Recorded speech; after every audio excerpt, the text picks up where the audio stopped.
Transport करेंगे, ठीक है। अच्छा, आपके वेटिंग रूम में कौन है? आपसे ना कोई बड़े सिंपल क्वेश्चन नहीं आएंगे मेम्ब्रेन ट्रांसपोर्ट पे, ठीक है।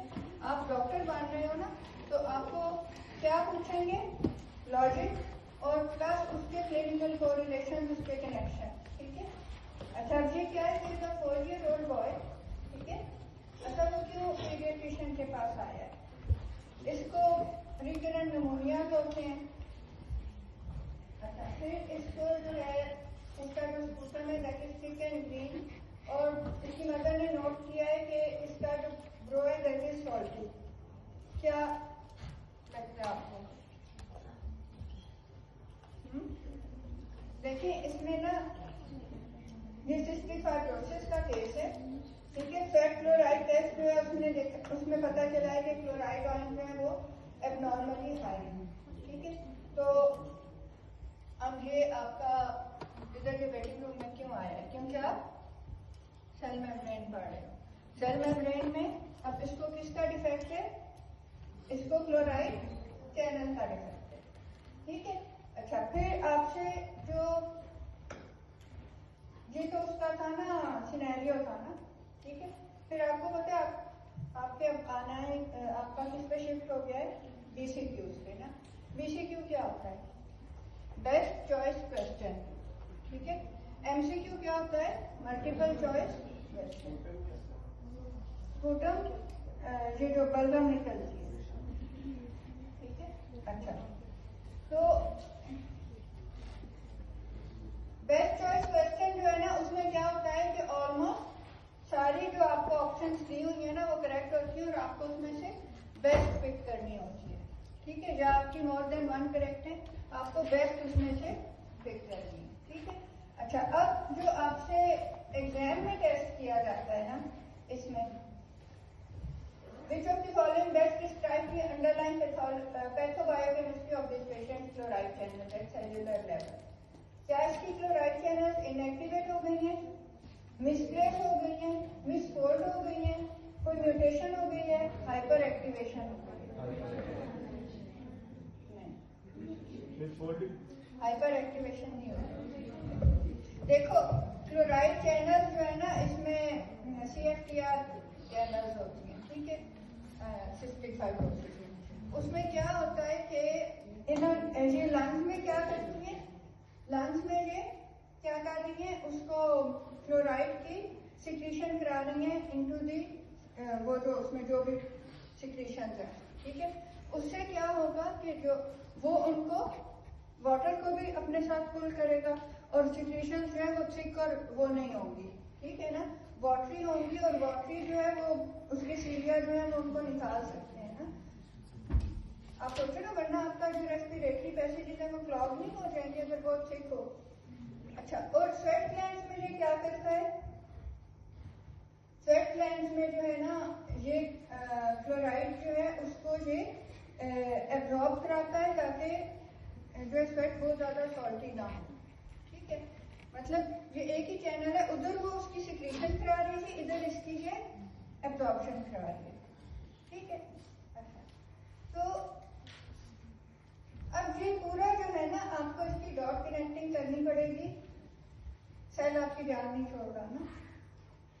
अच्छा, जो आपका क्लास टेस्ट हुआ है उसमें सबसे ज्यादा कौन से आपने सवाल गलत किए हैं? एक तो आपको पेरोक्सिसोम्स के फंक्शंस नहीं पता, फिर आपको फिलिपेजेस, फ्लोपोजेस, स्क्रैम्पलेजेस उनके फंक्शंस नहीं पता, फिर आपको ये नहीं पता कि मेम्ब्रेन बाउंड जो राइबोसोम्स हैं विच आर मेम्ब्रेन बाउंड, उनके प्रोटीन्स की डेस्टिनेशंस क्या है, और जो राइबोसोम सेल में पड़े हैं उनकी डेस्टिनेशंस क्या है, ठीक है। तो जो आप लोग खुद बताओ, जो मेम्ब्रेन बाउंड है उनकी क्या डेस्टिनेशन है? 3 ही डेस्टिनेशन है। हाँ,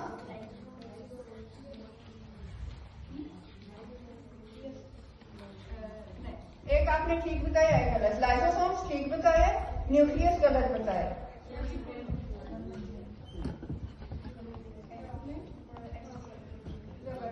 ECM, सेल मेम्ब्रेन और लाइसोसोम्स 3 ही जगह आपकी, ठीक है। तो ये अब आपने देखा है कि ये चैनल है, तो ये किधर आके लगी है? सेल मेम्ब्रेन में लगनी है इसमें।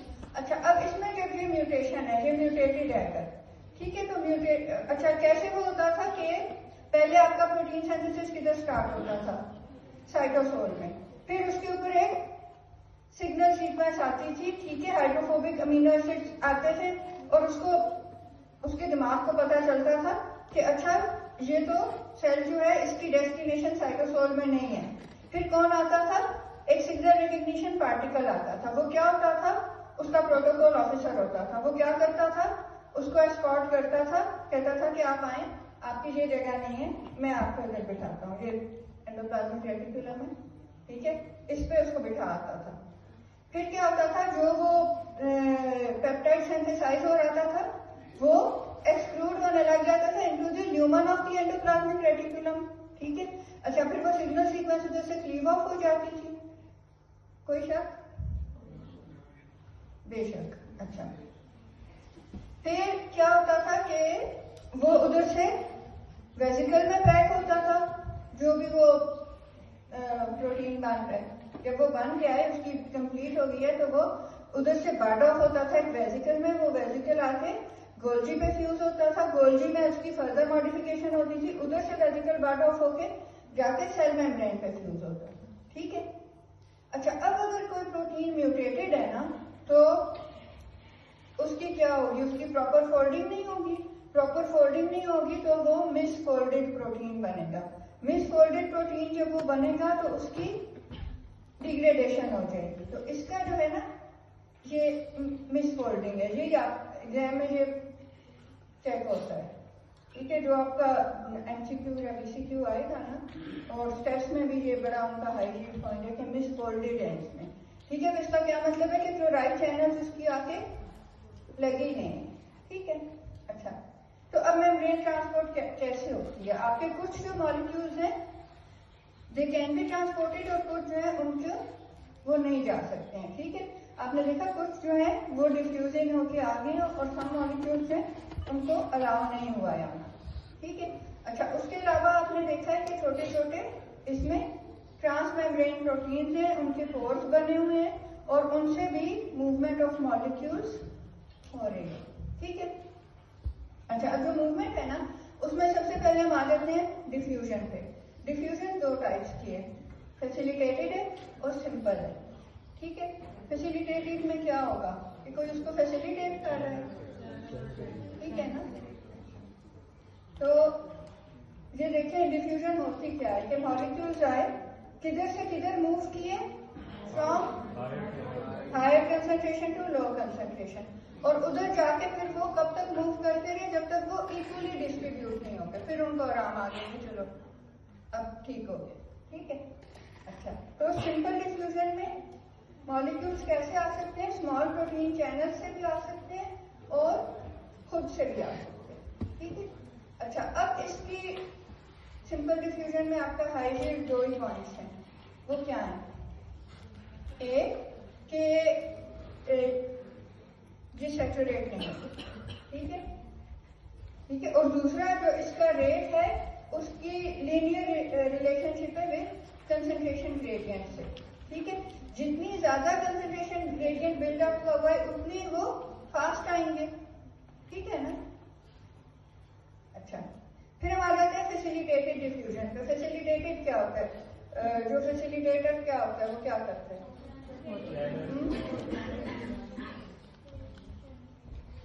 वो क्या होता है फैसिलिटेटेड, चैनल होते हैं। अच्छा, वो आपने देखे ISPR जब प्रेस कॉन्फ्रेंस करती है, वो फिर कहती है कि सहूलतकार पकड़े गए हैं हमसे। सहूलतकार जो है वो फैसिलिटेटर्स होते हैं ना, ठीक है। तो ये फैसिलिटेट करते हैं इसको। अब इसकी एग्जांपल्स में आप देखिए, जिस तरह ग्लूकोज है ना, ग्लूकोज की कैसी है डिफ्यूजन, फैसिलिटेटेड है, ठीक है। कौन फैसिलिटेट कर रहा है, ग्लूकोज ट्रांसपोर्टर्स हैं, ठीक है। अब आपने देखा कि ये ग्लूकोज आया सेल मेम्ब्रेन है और ये क्या है, ग्लैट है ना, ग्लूकोज ट्रांसपोर्टर है, ठीक है। अब ये क्या करेगा, ये इसको फैसिलिटेट करेगा। आपने देखा इसमें कंफर्मेशनल चेंज आया और इसने ग्लूकोज को अंदर भेज दिया, ठीक है। तो जो ग्लूकोज की ट्रांसपोर्ट है, it is a kind of facilitated, ठीक है। अच्छा, जो फैसिलिटेटेड डिफ्यूजन है दैट इज सैचुरेबल, ठीक है। क्यों? क्योंकि जब उसके ट्रांसपोर्टर्स जो है वो तो एक लिमिटेड नंबर में प्रेजेंट है ना, वो जब सैचुरेट हो जाएंगे तो वो फिर उसका प्रोसेस स्लो डाउन हो जाएगा। अच्छा, फिर जो हाइड्रोफिलिक मॉलिक्यूल्स हैं, ठीक है, वो क्यों वापस चले गए हैं? वाटर सॉल्युबल थे, लेकिन आगे बैरियर किसका लगा हुआ है? ये जो फैटी एसिड चेन्स है ये हाइड्रोफोबिक है, तो उन्होंने उनको वापस भेज दिया, ठीक है। अच्छा, फिर ऑस्मोसिस में क्या होता था? डिफ्यूजन और ऑस्मोसिस में क्या डिफरेंस है? इसमें सॉल्यूट मूव कर रहा है, सॉरी सॉल्वेंट मूव कर रहा है, ठीक है। अच्छा, जिस तरह वाटर जो है वो किधर जाएगा, मसलन कहीं पे सॉल्यूट्स की कंसंट्रेशन ज्यादा है तो वाटर कहेगा कि मैं उसको जाके डाइल्यूट करता हूँ, ठीक है। और उसके अलावा आप उसको फोर्स अप्लाई करके भी उसको कर सकते हैं कि वो ऑस्मोसिस से उस तरफ चला जाए, ठीक है। अच्छा, फिर इसमें जो आपका हाईएस्ट पॉइंट क्या है, ये जो है ना कि अगर आरबीसीज को आप आइसोटोनिक सॉल्यूशन में रखें तो क्या होगा? कुछ भी नहीं होगा। अच्छा, अगर आप हाइपोटोनिक में रखें तो क्या होगा? स्वेल होंगे और इवन बर्स्ट हो सकते हैं, ठीक है। और हाइपरटोनिक में रखेंगे तो श्रिंक हो जाएंगे। अब ये क्यों हो रहा है? आप देखें कि मसलन हाइपोनेट्रीमिया है। हाइपोनेट्रीमिया का क्या मतलब है कि बाहर जो है ईसीएम में सॉल्यूट्स कम है, ठीक है ना, और उसका क्या मतलब है कि सेल के अंदर सॉल्यूट्स ज्यादा है, ठीक है। तो क्या होगा कि हाइपोनेट्रीमिया में रिलेटिव कंसंट्रेशन जो है वो सॉल्यूट की इंक्रीज हो गई है सेल में, ठीक है। अब वाटर क्या करेगा? वो कहेगा कि चलो मैं सेल में जाता हूँ, मैं इसको थोड़ा सा डाइल्यूट करने के लिए जाता हूँ, ठीक है। अच्छा, तो वो जाएगा सेल में, ठीक है। अच्छा, और दूसरा केस है हाइपरनेट्रीमिया। हाइपरनेट्रीमिया में क्या है कि बाहर ज्यादा हो गई है ना, ये सोडियम सारी बाहर आई हुई है, उसमें क्या होगा कि अब सेल्स में से वाटर बाहर जाएगा। तो हाइपोनेट्रीमिया में आरबीसी क्या करेंगे? स्वेल करेंगे, इवन बस्ट हो सकते हैं। और हाइपरनेट्रीमिया में क्या करेंगे? श्रिंक होंगे। क्यों? क्योंकि वो बाहर जा रहे हैं अपनी तरफ से उसको डाइल्यूट करने के लिए। कोई शक? अच्छा, उसके अलावा आपने देखा है कि ऑयल्स जो है उनकी भी ट्रांसपोर्ट होती है, ठीक है।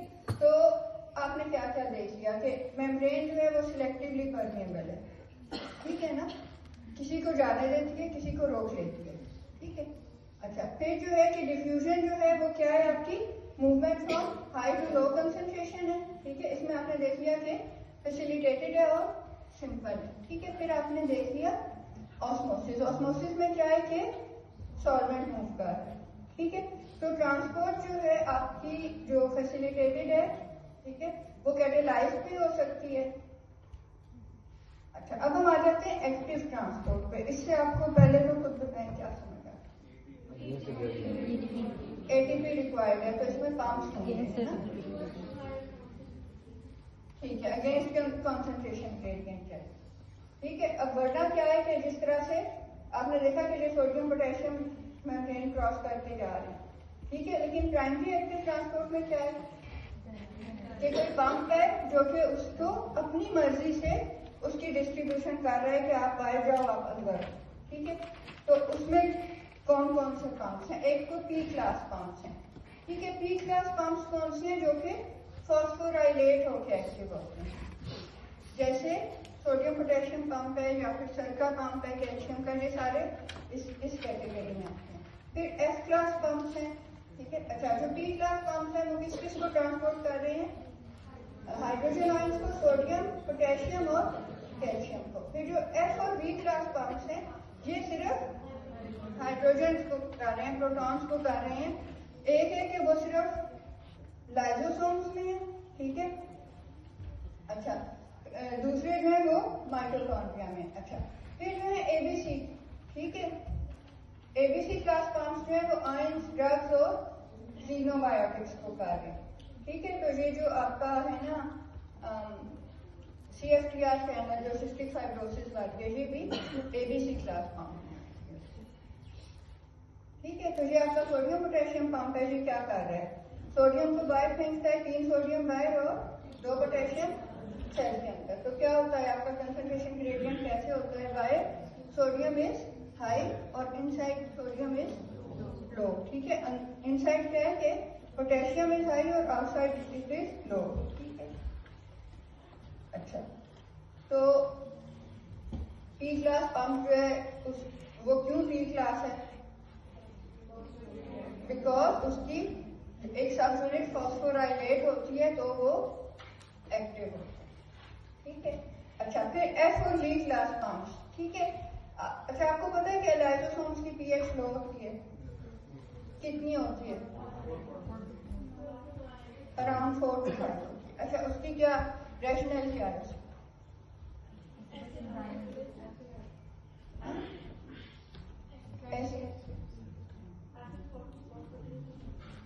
एसिड हाइड्रोलाइसिस होते हैं, फॉस्फोरेस हाइड्रोलाइज होते हैं। अच्छा, नहीं लेकिन तो क्या था हमारी बॉडी की क्या पीएच है, 7.35 to 7.45, तो क्या था लाइसोसोम की भी यही हो जाए।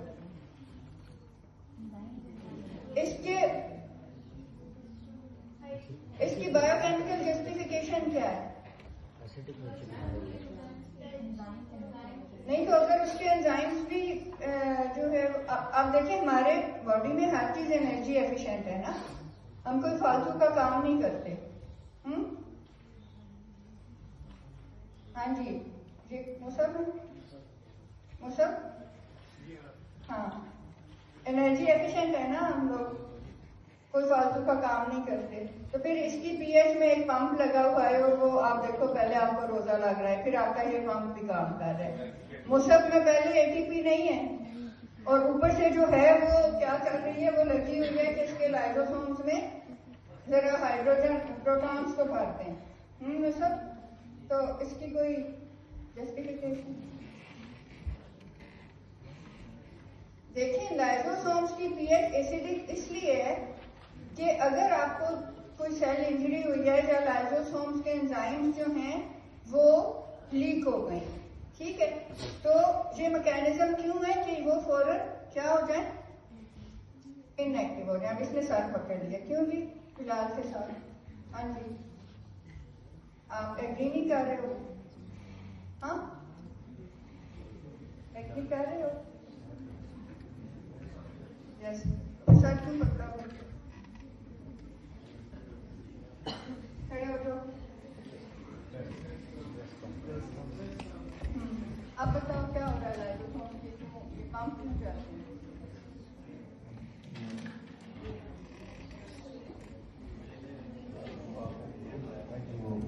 एसिडिक क्यों? हाँ क्यों है, वो है बाकी लोग वो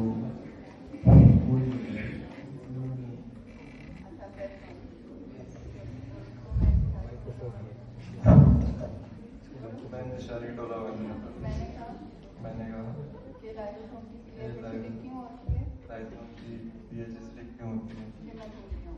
ये हम भूल गए। हालांकि वो होती है, हालांकि वो इसलिए होती है कि अगर उसके एंजाइम्स वीक हों तो वो इनएक्टिव हो जाए, आपको डिस्ट्रॉय कर दें। कि उसकी अगर एंजाइम वीक हो तो वो इनएक्टिव हो जाए, डिस्ट्रॉय। तो अब मैं तौबा करता हूँ, तौबा करता हूँ, सच्चे दिल से तौबा करता हूँ, माफी मांगता हूँ, पूरी कौम से माफी मांगता हूँ। पूरी अच्छा, कौन उसको माफ करती है,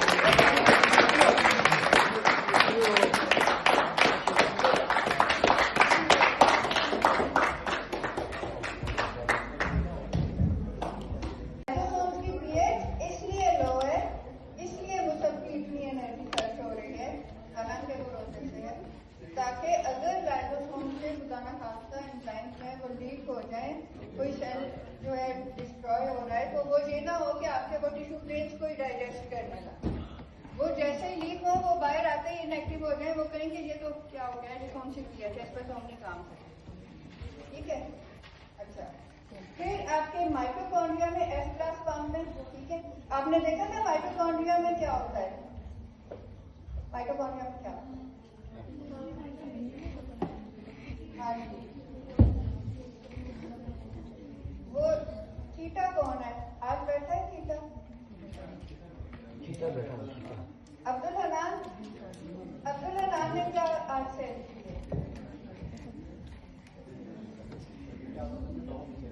अच्छा है, तो अब्दुल हनान ने कैसे किसने क्लास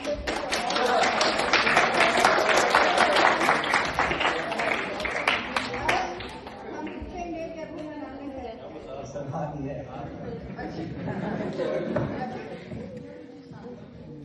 आपने क्या करा?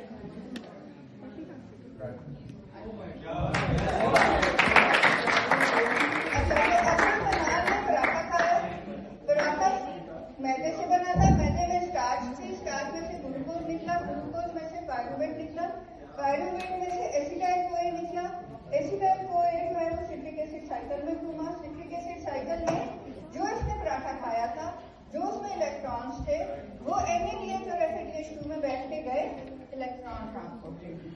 इलेक्ट्रॉन ट्रांसपोर्ट चेन किधर चल रही थी? माइटोकॉन्ड्रिया में। माइटोकॉन्ड्रिया में जब वो पहुंचे तो फिर उन्होंने उधर जाके क्या किया, उन्होंने एक प्रोटॉन का ग्रेडियंट एस्टेब्लिश कराया, जिससे जो इसने पराठा खाया था, जो उसमें इलेक्ट्रॉन्स थे, वो पहुंचे और उन्होंने ATP बनवाया। ठीक है, तो वो जो ग्रेडियंट एस्टेब्लिश कराने वाले उधर प्रोटॉन पंप्स है ना, ठीक है, वो S क्लास पंप्स है।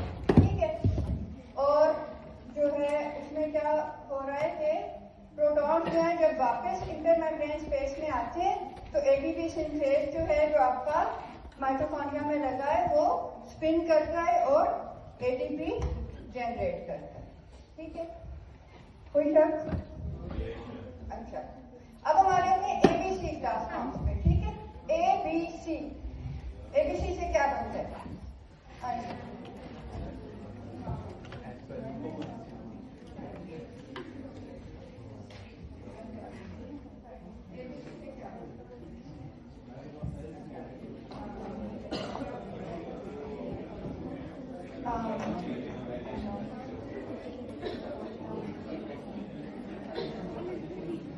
Should I say that?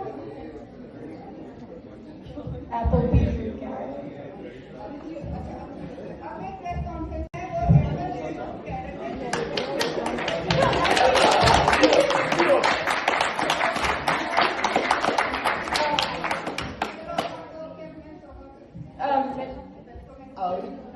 मैं इंतजारी टोला बन गई हूँ, बन गई थी। ओके, मैंने कहा कि ABC पंप्स में वो एप्पल बीटरूट कैरेट है, मैंने कहा ABC पंप्स जो है वो एप्पल, बीटरूट, कैरेट है, हालांकि वो ATP बाइंडिंग कैसेट। हालांकि वो ATP बाइंडिंग एसिड्स है। अब मैं तौबा करती हूँ, सच्चे दिल से तौबा करती हूँ, माफी मांगती हूँ, पूरी कौम से माफी मांगती हूँ। हाँ जी, कौन इसको माफ करे? ATP बाइंडिंग कैसेट है। ठीक है, इसमें क्या होता है कि 2 साइटोसोलिक ATP बाइंडिंग डोमेन्स होती है और 2 इसकी ट्रांस मेम्ब्रेन डोमेन्स होती है। ठीक है, और इसमें जो है आपके अंदर 48 किस्म के एप्पल, बीटरूट, कैरेट इसमें और बाकी सब में ATP बाइंडिंग कैसेट होती है। ठीक है, अच्छा, और इसी की एक एग्जाम्पल CFTR, जो कि सिस्टिक फाइब्रोसिस ट्रांसमेम्ब्रेन क्या रेगुलेटर प्रोटीन। ठीक है, अच्छा, फिर हमारा था secondary active transport. Secondary active transport पहले तो बताएं खुद आपके देश में कोई हिस्सा हो कैसे होती है।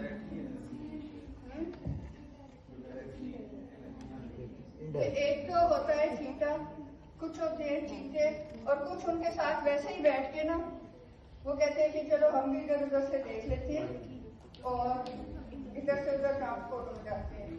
ठीक है ना, तो सेकेंडरी एक्टिव ट्रांसपोर्ट में क्या है कि आपके पास जो ATP पंप्स हैं उन्होंने कोई ग्रेडियंट एस्टेब्लिश किया है और कोई और उस ग्रेडियंट का फायदा उठाते हुए खुद भी ट्रांसपोर्ट होते हैं। ठीक है, अच्छा, अब इसकी एग्जांपल क्या है? ये मैंने क्या बनाया है? एक तरफ इंटेस्टिनल ल्यूमन है, ठीक है, इधर आपका वो है, एक तरफ इंटेस्टिनल ल्यूमन है और इधर आपका इंटेरोसाइट, ठीक है। अब इधर क्या क्या हो रहा है? ये जो छोटे छोटे पतंगे हैं ना, ये सोडियम मैंने बनाए, ठीक है। अच्छा, ये आ रहे हैं इधर से उठते हुए, ये ग्लूकोज, गैलेक्टोज, फ्रुक्टोज ये आ रहे हैं, ठीक है। अच्छा, और इधर क्या लगी है आपके मेम्ब्रेन? ये किसकी है? ये किसकी मेम्ब्रेन है?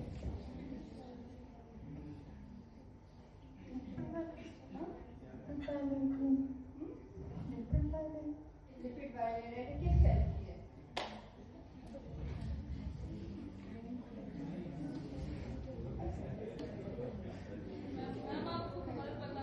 तो फिर आपको रिपीट करना चाहिए ना, खड़े होकर। अभी आपकी बात तो फिर मैं बेचारी डोला मत कीजिए। मैंने कहा ये ब्रेन की मेम्ब्रेन, हालांकि ये इंटेस्टाइन, हालांकि इंटेस्टाइन अब मैं तौबा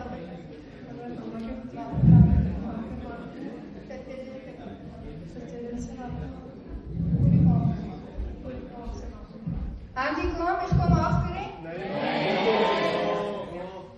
अच्छा, देखिए ये इंटेस्टाइन की मेम्ब्रेन है, उसमें से ये आपने जो खाना खाया है वो है, आपने जो खाना खाया है उसमें ये सोडियम और ये ग्लूकोज, गैलेक्टोज, फ्रुक्टोज है, इनको अंदर आना है, ठीक है। अच्छा, अब क्या हो रहा है? ये देखें, इसके वेजोलैटरल कह लें या ये जो इसकी कॉन्ट्राल्यूमिनल मेम्ब्रेन है, इधर ब्लड है, इधर ये क्या लगे हुए हैं? सोडियम पोटेशियम पंप्स, ठीक है। और सोडियम क्या कर रहा है? उसकी उधर कंसंट्रेशन हाई है और इधर लो थी, और वो ये आपके पंप्स चल रहे हैं, ठीक है। और सोडियम अंदर आता है और वो उसको उधर से बाहर फेंकते हैं, ठीक है, कोई शक? अच्छा, अब क्या हुआ है? इधर अंदर सोडियम का ग्रेडियंट कम हो गया है, क्यों हो गया है? कि ये पंप्स ने बाहर फेंका, ठीक है। तो अब बाहर वाली सोडियम अंदर आएगी, ये वाली अंदर आएगी, ठीक है। ये जब आएगी तो एक एक सोडियम का हाथ पकड़ के ग्लूकोज भी आ जाएंगे अंदर, या गैलेक्टोज भी आ जाएंगे, ठीक है। तो ये जो लगे हैं ना SGLC, ये क्या है? सोडियम लिंक ग्लूकोज ट्रांसपोर्टर्स, ठीक है। तो बनाया, सारी मेहनत किसने की? सोडियम पोटेशियम पंप ने, लेकिन ये भी अंदर आ गए। अच्छा, ये तो इसने पोटेशियम अंदर फेंक दिया ना काली, ठीक है। अब ये एक एक सोडियम का हाथ पकड़ के अंदर आ गए, लेकिन अभी तो ये अंदर ट्रैप हो गए हैं ना इंटेरोसाइट्स में, इनकी ये तो डेस्टिनेशन नहीं है, इनको किधर जाना है? ब्लड में। तो आगे ये इनके फैसिलिटेटेड ट्रांसपोर्टर्स लगे हुए हैं GLUT2, ठीक है। ये GLUT2 जो है वो फिर इनको आगे से, ये देखें, इसमें कन्फर्मेशनल चेंज आई और इसने ग्लूकोज को ब्लड में पहुंचा दिया। तो ये आपकी क्या हुई? Secondary active transport. समझ आ गई है? नहीं आई? रिपीट कर। अच्छा, देखें क्या हुआ है कि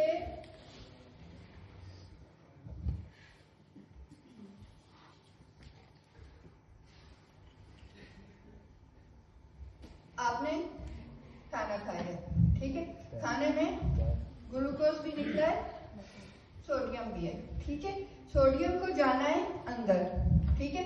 वो कब अंदर जाएगा? सेल के अंदर, जब इसका कंसंट्रेशन ग्रेडियंट इधर कम होगा तो ही जाएगा ना, यही हमने डिफ्यूजन में बात की है ना। अच्छा, तो वो अब इसका कंसंट्रेशन ग्रेडियंट कौन बनाएगा? इधर सोडियम पोटेशियम पंप्स लगे हैं, ठीक है। वो किधर लगे? कॉन्ट्राल्यूमिनल, ये ल्यूमन है ना, तो कॉन्ट्राल्यूमिनल के उसके अगेंस्ट, ठीक है। अच्छा, उधर लगे हैं। अब ये पंप्स जो है ये क्या कर रहे हैं? सोडियम को ये इन्होंने बाहर फेंका, और ये ब्लैक पोटेशियम है, ये दो पोटेशियम अंदर फेंके। अब अंदर सोडियम का ग्रेडियंट लो हो गया, अब ये जो सोडियम है ये अंदर आएगा, ठीक है। मसलन अब ये सोचेंगे ये सारे सोडियम है और ये सारे हाथ पकड़ के अंदर आ रहे हैं इकट्ठे, ठीक है। तो इनके साथ एक एक और जो है वो इनकी जो एनर्जी है उसको यूज करके इनके साथ आ जाएगा, ठीक है। तो वो जो है इस तरह से ग्लूकोज कर रहा है कि सोडियम तो जा रहा है अंदर, तो ग्लूकोज जो है वो भी उसका गैलेक्टोज भी उसका हाथ पकड़ के पहुंच गया है। किसमें से पहुंचा है? सोडियम लिंक ग्लूकोज ट्रांसपोर्टर से। ठीक है, इधर जब वो आ जाए तो उसकी डेस्टिनेशन ये तो नहीं है ना, उसको तो ब्लड में जाना है। तो आगे ये इसके फैसिलिटेटेड डिफ्यूजन से ट्रांसपोर्टर लगे हैं ब्लड टू, जिनमें कंफर्मेशनल चेंज आएगी और ये जो है इन्होंने ग्लूकोज को आगे ब्लड में भेज दिया। तो ये एक ही जगह में आपको इंटेस्टाइन में सेकेंडरी एक्टिव ट्रांसपोर्ट भी नजर आ रही है और फैसिलिटेटेड डिफ्यूजन भी नजर आ रहा है। कोई शक? अच्छा, फ्रुक्टोज जो है वो आया ब्लड 5 से अंदर और जा रहा लेकिन ब्लड 2 से ही। ठीक है, अच्छा, तो आपने देख लिया कि फैसिलिटेटेड डिफ्यूजन में यूनिपोर्टर्स हैं। ठीक है, सेकेंडरी एक्टिव ट्रांसपोर्ट में सिम्पोर्टर्स हैं जैसे ग्लूकोज और सोडियम ट्रांसपोर्टर। ठीक है, और इसी तरह से sodium dependent amino acid transport, amino acid भी इस तरह ही अब्सॉर्ब हो रहे होते हैं। ठीक है, सोडियम के साथ जैसे ग्लूकोज आ रहे हैं ना, इसी तरह ये भी आते हैं। ठीक है, एंटीपोर्टर्स क्या होते हैं कि वो डिफरेंट डायरेक्शंस में किसी मॉलिक्यूल को शटल कर रहे हैं। जैसे सोडियम कैल्शियम एंटीपोर्टर है कार्डियक मसल में। ठीक है, क्या कर रहा है? 3 सोडियम इन 1 कैल्शियम आउट। ठीक है, ग्लूकोज ट्रांसपोर्ट 2 मिनट है। ग्लूकोज ट्रांसपोर्ट में ये देखें, आप जब डॉक्टर बनोगे ना तो आपको बंदे कैसे मिलेंगे उधर? ये क्या कह रही है आपको? देखो, पानी भी लेके आई है अपने साथ, कहती है डॉक्टर साहब भूख लग रही है, त्रे लग रही है, पैर भी ठंडा हो गया कि पता नहीं लग गया, नजर भी कमजोर है, गुर्दे भी खराब है। ये सारे इस बेचारे को क्यों हो रहा है? इसकी ग्लूकोज हाइपरग्लाइसीमिया के जैसे सिम्टम्स हो रहे हैं। ठीक है, अच्छा, तो जो ग्लूकोज के ट्रांसपोर्टर्स है ना, GLUT1 तकरीबन सब टिश्यूज में, ठीक है, बेसल ग्लूकोज अपटेक कर रहा है। GLUT2 लिवर, किडनीज, पैंक्रियाज में। ठीक है, GLUT3 अगेन मोस्ट टिश्यूज में। सबसे ज्यादा जो हाई यील्ड है दैट इज GLUT4। ये इंसुलिन डिपेंडेंट है और किधर है? ये एडिपोज टिश्यू और मसल सेल्स में। ठीक है, अच्छा, GLUT5 अभी आपने देखा था वो ग्लूकोज उसमें से आया था। ठीक है, उसमें स्मॉल। ठीक है, तो ग्लूकोज ट्रांसपोर्टर, ये आपका ग्लूकोज ट्रांसपोर्टर लगा हुआ है, इंसुलिन लगी। ठीक है, और इसने क्या की, ये देखेंगे, ये टायरोसिन काइनेज रिसेप्टर था, ये टायरोसिन काइनेज रिसेप्टर है। ठीक है, इंसुलिन लगी, उसने क्या किया, ये ब्लड ट्रांसपोर्टर्स आपकी मेम्ब्रेन में पड़े थे। ये कौन से? GLUT4। जब इंसुलिन लगी, ये आके वेसिकल में पड़े थे, ये इधर आके मेम्ब्रेन में लग गए। अब इन्होंने ट्रांसपोर्ट करा ली, जब करा ली तो फिर ये वापस दोबारा इधर वेसिकल में आके ये स्टोर हो गए कि जब जरूरत पड़ेगी फिर ऊपर जाएंगे, फिर ग्लूकोज को ट्रांसपोर्ट कराएंगे। ठीक है, तो ये देखिए, ये इंसुलिन का रिसेप्टर है, इसका नाम टायरोसिन काइनेज रिसेप्टर है। नहीं याद रहता तो बस याद कर लो, इंसुलिन का रिसेप्टर है। इंसुलिन आके बाइंड हुई है और जो ग्लूकोज के ट्रांसपोर्टर हैं GLUT4 वो वेसिकल में पड़े हुए हैं, वो मेम्ब्रेन पे नहीं लगे हुए। ठीक है, जब इंसुलिन आई है उसने कैस्केड वो सिग्नल ट्रांसडक्शन की है, उसकी वजह से इनकी फॉस्फोराइलेशन हुई है और ये इधर से आए हैं और आके मेम्ब्रेन में। आप देखें कि ये वेसिकल, पहले इंसुलिन आई, इंसुलिन रिसेप्टर पे लगी। ठीक है, फिर क्या हुआ कि ये जो इसकी फॉस्फोराइलेशन हुई और ये वेसिकल ऊपर आया, ये आके फ्यूज हो गया। फ्यूज हुआ तो उसने क्या किया, ये ग्लूकोज ट्रांसपोर्टर्स जो है GLUT4 ये आके रिक्रूट हो गए ऑन दी सेल मेम्ब्रेन। जब इन्होंने ग्लूकोज ट्रांसपोर्ट कर ली, उसके बाद ये दोबारा रिसाइकल हुए और इधर एक वेसिकल में आके खड़े हो गए कि जब दोबारा इंसुलिन आएगी हम फिर आएंगे। ठीक है, तो ये आपकी इंसुलिन आई। ठीक है, और इसने टायरोसिन काइनेज रिसेप्टर पे बाइंड किया। ये पूरी इसने सिग्नल ट्रांसडक्शन कैस्केड चलाई, डिफरेंट चीजों को फॉस्फोराइलेट किया और उसी में GLUT4 भी फॉस्फोराइलेट होकर ऊपर चले गए।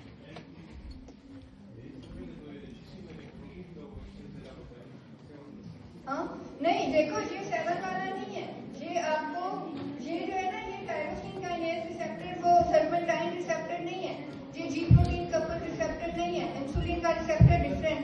ये टायरोसिन काइनेज रिसेप्टर है, इसकी ये ऐसी डोमेन होती है, इसकी एक ये एक्स्ट्रा सेलुलर डोमेन है और ये इसकी प्रोडेक्टिन टेल्स हैं which are dwelling into the cytoplasm. ये आपके सिलेबस में नहीं थी ना, ये वाली सिग्नलिंग, इसकी आपको इसकी